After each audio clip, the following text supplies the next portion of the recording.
Aquarius, tignan natin kung ano ang mensahe para sa'yo ngayong 1 week.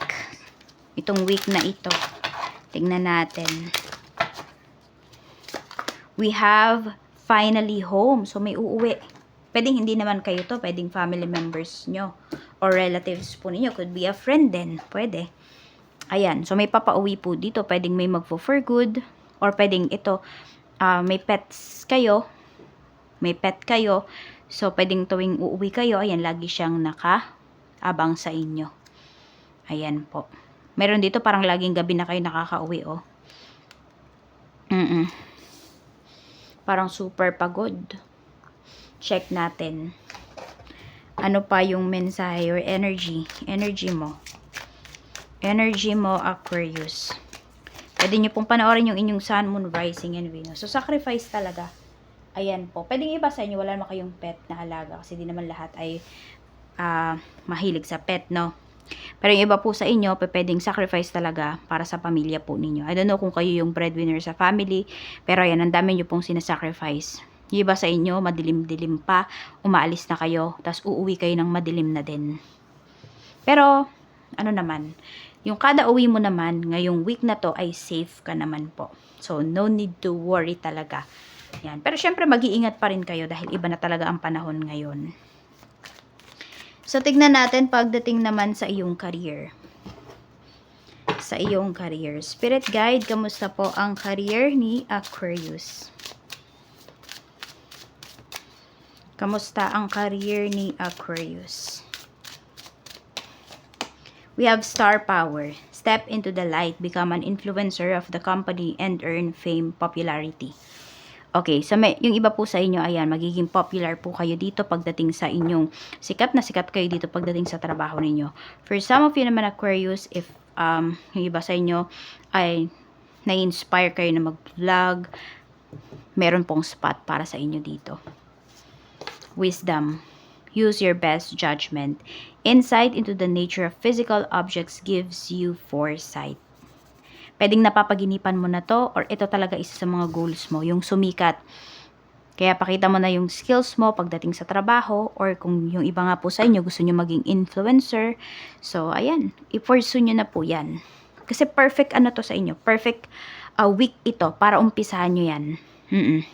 Kailangan lang, syempre, pag inumpisahan nyo yan, maging consistent po kayo. Tignan natin. Okay, pagdating naman sa business. Okay, sa business naman po, Spirit Guide, kamusta po? Si Aquarius. Kamusta po ang business ni Aquarius? We have 6 of Swords. Meron tayong the Fool. Meron tayong 3 of Swords. Okay, mukhang nagdadalawang isip pa kayo dito pagdating sa mga plano ninyo pagdating sa inyong business. Hindi pa talaga kayo 100% sure. May mga agam-agam pa po kayo dito. Tapos ingat lang kayo kasi baka maloko kayo dito eh. I don't know kung meron kayong transaction sa malayong lugar. So baka po, ayan, maloko lang kayo dito. Parang may mga bogus buyer, ganyan. So ang gawin nyo, ano talaga kayo? Ano yun? Magpa down payment po kayo dito. Parang may pagkalugi na pinapakita dito. Kaya din siguro yung iba sa inyo, kung wala naman kayong trabaho, no, pero may business kayo, kaya sinasabi dito, yung parang gabi na kayo umuwi kasi gusto nyong bumawi pagdating dito sa inyong business. Pwedeng ito yung pinagpupuyatan po ninyo. Pero tignan natin ha, kamusta yung sales. 4 of Swords. Queen of Cups. We have the World. Okay, makakabawi naman po kayo. Pwedeng after this week pa nga lang. Oo, hindi pa siya agad-agad. After this week, tsaka pa lang makakabawi yung iba sa inyo. So, tuloy-tuloy nyo lang kung ano man yung progress, ano man yung pagbabago na ginagawa ninyo dito sa inyong business. Kasi, magmamatter talaga yan hanggang sa makabawi kayo next week. Yun lang, huwag kayo masyadong maging mabait dito. Kasi pwedeng nauutangan kayo. Baka nga iba sa inyo, kaya kayo nalulugi dahil nauutangan kayo dito eh. Kasi akala nila, di ba, kung sumisikat na yung business niyo, baka meron dito na TV pa yung business niyo. So, you know, akala nila, sobrang yaman mo na dito sa business mo na to. Kaya, ayun, merong iba dito, inuutangan ka na lang. So, kayo magpautang as much as possible para umiikot po yung inyong puhunan. Totoo, marami sa mga business nalulugi dahil sa pautang. Tignan natin. At yung iba naman dahil sa hindi pagiging consistent. Oo, kunwari, ngayong araw, open, bukas hindi. And so on and so forth. Check natin pagdating naman sa kaperahan. Sa kaperahan naman po, Spirit Guide, kamusta? We have Queen of Pentacles, Three of Pentacles, meron tayong Four of Cups, meron tayong Wheel of Fortune. Okay. So, maganda naman yung pinapakita dito pagdating sa money. Ayan po. Medyo naiinip lang kayo kasi hindi ko alam kung nabigay na ba yung bonus ninyo or yung 13th month pay ninyo. Kasi meron dito parang hindi pa nabibigay. Pero wag po kayo mag-alala this week kasi ibibigay na siya. So, matatapos na po ang paghihintay ninyo. Yan, inip na yung iba sa inyo. Bakit? Kasi pwedeng nagastos nyo na yan eh. Diba? Napangutang na nung iba sa inyo. Yung inyong 13th month. O kaya yung bonuses ninyo. Ayan po, mabibigay naman siya. Wag naman po kayo mag-alala. Ayan, may magsha-shopping ba this week? Mukhang madami kayong bibit-bitin. I don't know kung shopping ito, shopping galore, or mag-grocery kayo. Ayan. Mukhang mag-grocery yung iba sa inyo hanggang ano na yan, hanggang New Year. Ayan po. Tignan naman natin pagdating sa love life. Spirit guide sa love life naman po, kamusta? Kamusta po ang love life ni Aquarius? We have 7 of Cups. We have 2 of Pentacles. We have the Devil. Oh, okay. Meron kang nakakausap dito. For some of you, hindi nyo pa to hindi nyo pa to karelasyon. Aquarius. Mukhang naliligaw pa lang to sa inyo or nakakausap nyo pa lang yung tao na to. And, basa mo na kaagad na yung tao na yan ay hindi seryoso sa'yo. Actually, hindi talaga. Ayan no.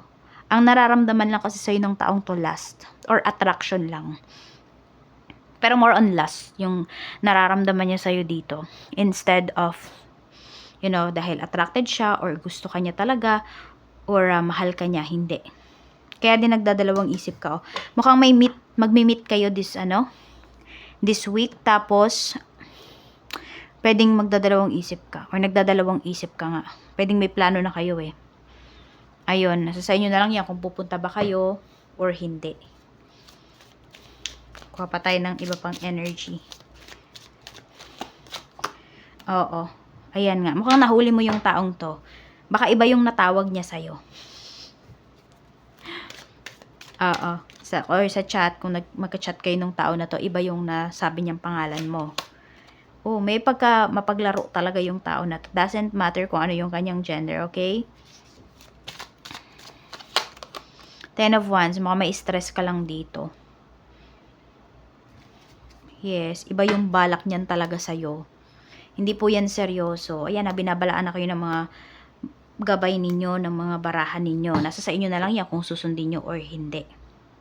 Sabi nga dito, use your best judgment. Not just with your job, not just with your career, but also with this aspect of your life, with love aspect. Kaya wag kayong masyadong curious. Huwag kayong magpadala sa curiosity ninyo. Kasi iba sa inyo dito.